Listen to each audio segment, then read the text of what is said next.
बिस्मिल्लाहिर्रहमानिर्रहीम। अस्सलाम वालेकुम नाजरीन, आप देख रहे हैं UNP न्यूज़ और मैं हूं शहर बानो। खबर शामिल करते हैं ओकाड़ा से शेख नदीम शिराज की। Okara Sui gas office Okara sales department के incharge engineer business development Qurban Ali Ghafoor का कोरोना टेस्ट पॉजिटिव आ गया।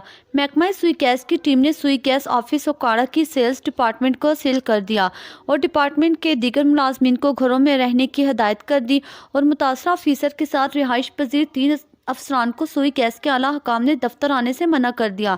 इन अफसरान में इंचार्ज सुई गैस ऑफिस ओकाड़ा मकबूल प्रेम, डिस्ट्रीब्यूशन इंजीनियर मोहम्मद अरशद और बिलिंग ऑफिसर वसीम इनायत शामिल हैं, जिन्होंने खुद को अपने घरों में करतीना कर लिया है।